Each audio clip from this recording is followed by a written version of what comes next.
Si on annonce parfois de bonnes nouvelles, la salle d'audience d'un tribunal est pour beaucoup l'endroit où leur vie s'arrête. Et qui dit vie qui s'arrête, dit forcément émotion à fleur de peau et situation chaotique et scandaleuse. Lohan's eyes may have cried tears, but her middle fingernail cried F you. Bienvenue sur Watch Mojo français. Aujourd'hui, nous faisons le top 10 des moments choquants filmés au tribunal. And he hit me with that grin, I lost my mind. He grinned at you. Yes, he did. Nous publions de nouvelles vidéos chaque jour, alors abonnez-vous et activez la petite cloche pour votre dose quotidienne de Watch Mojo. Pour cette liste, nous compilons les incidents révoltants et souvent violents ayant été filmés dans des salles d'audience américaines, là où on permet ce genre de tournage. Nous acceptons autant les parents éplorés et les assassins pédants que les désaxés tout droit sortis de l'asile. Tout ce qui compte, c'est d'avoir adopté un comportement choquant dans un tribunal. Numéro 10, Penelope Soto.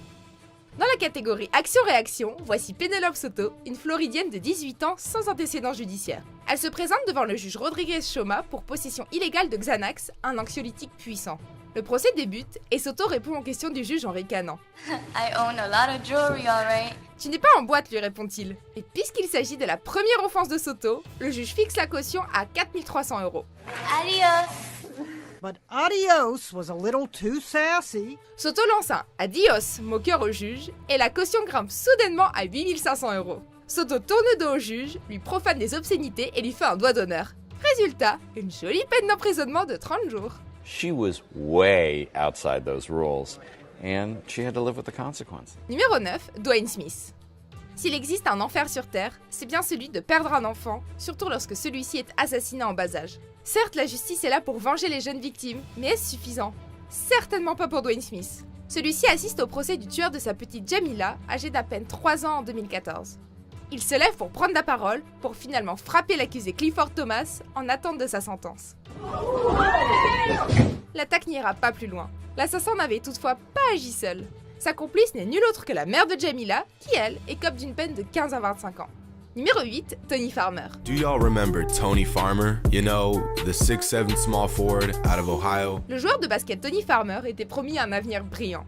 Une future étoile montante du circuit de la NBA selon les spécialistes. Il n'en demeure pas moins qu'il se soit évanoui après que sa sentence ait été prononcée par la juge dans un tribunal de Cleveland. Tony Farmer collapsed in court on Tuesday after Judge Pamela Barker sentenced him to 3 years in prison.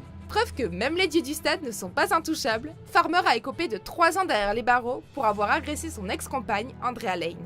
En dépit des bons mots de son avocat, de son entraîneur Sonny Johnson et même de la victime Andrea Lane, les séquences vidéo de l'attaque parlent d'elles-mêmes.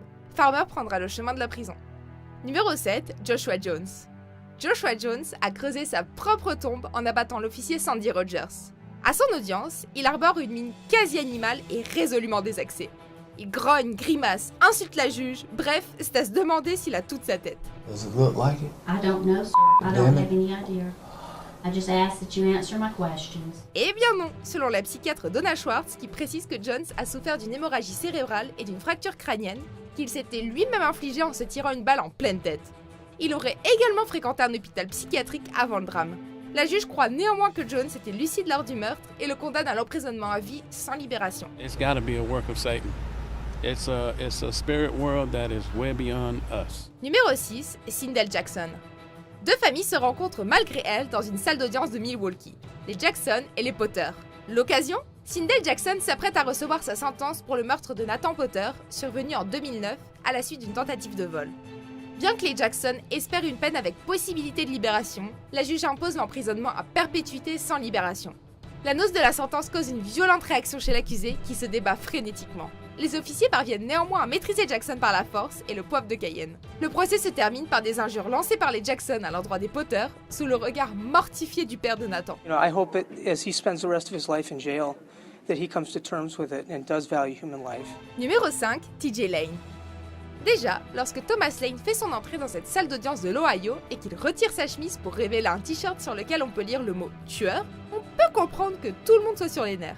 Et comme si l'attirail offensant de l'accusé n'était pas suffisant, Lane affiche une mine satisfaite tout au long du procès, malgré le fait qu'il fasse face à 3 peines à perpétuité pour le meurtre de 3 étudiants de l'école de Chardon High. Et pourtant, Lane en rajoute. Ah, l'horreur totale. Numéro 4, Tristan Lamoureux. The defendant was surrounded by at least 4 court officers, so they're very well aware that there's a situation that may transpire. En 2009, Misty Lamoureux n'a que 19 ans et pourtant, elle est déjà l'épouse de Tristan Lamoureux. Malheureusement, il semble que l'idylle soit de courte durée car la jeune femme est atteinte de 5 balles en plein crâne, gracieuseté de son époux. Misty n'a aucune chance et Tristan écope de la prison à perpétuité pour homicide au premier degré. Mais il semble que la peine, aussi sévère soit-elle, n'apaise en rien les souffrances de Jason Wilson, le frère de la victime, qui s'apprête à faire le grand saut au plein procès. You've got family members in the courtroom and the feeling is incredibly tense. La tension monte, les officiers sont prêts et c'est parti.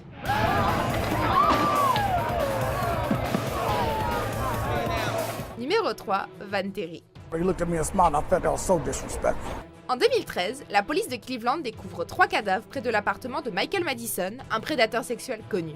Il s'agit d'Angela Deskins, Shetisha Shiley et Shirel Dattery.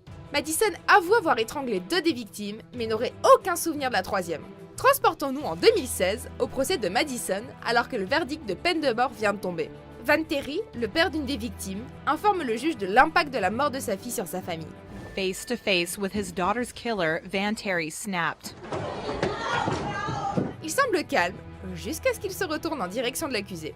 Terry disjoncte et plonge sur Madison. Bien que l'attaque nécessite l'intervention des officiers, personne n'est blessé. Actually, I wanted to break his jaw, get that grin off his face. Numéro 2, Andrew Worth. La paix apparente de cette salle d'audience du Wisconsin passe à 2 doigts d'être dangereusement perturbée lorsque l'accusé, Andrew Worth, tente de s'en prendre aux proches de ses victimes. Heureusement, les officiers captent les regards assassins que Worth jette à la famille des victimes et parviennent à immobiliser le forcené après que le juge ait fixé la caution de l'accusé à $1 million.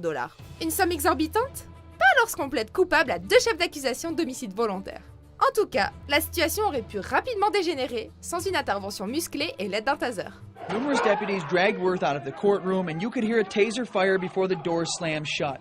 Avant de révéler notre premier choix, voici quelques mentions honorables. Then Judge Kubicki sentenced Smith Riley to life without the possibility of parole. You murdering me like that? Why you doing it like that, man? And you want to play crazy, man? Ah bah ouais, c'est une blague ou quoi? Attendez, je fais plus de conneries, je m'en ferai et tout, et vous allez me remettre dedans, ah ouais. Numéro 1, Doug Rickmer. La vie d'un avocat de la défense publique est loin d'être de tout repos. Lawyers are about as popular as Darth Vader and the tax collector. Voici Doug Rickmer, un avocat du Kentucky qui a subi les foudres de son client, un dénommé Peter Haffer, accusé de tentative de vol chez Walmart. Apparemment mécontent du déroulement de son procès préliminaire, Haffer attaque Rickmer, l'envoyant illico à l'hôpital où il sera traité pour une coupure et de multiples contusions. Well, he definitely one-shotted me, that's for sure. Sans vouloir excuser le geste de son ex-client, Maître Rickmer précise à l'animatrice Meredith Vieira que l'accusé souffrait de troubles de santé mentale et que c'est pour cette raison qu'il ne portera pas plainte contre lui. Bref, une journée à oublier pour Rickmer. But my supervisor, Roddy Barnes, is assigning Mr. Hafer another attorney. Êtes-vous d'accord avec notre sélection? Jetez un coup d'œil à ces autres super vidéos de WatchMojo français et n'oubliez pas de vous abonner pour être au courant des nouveautés.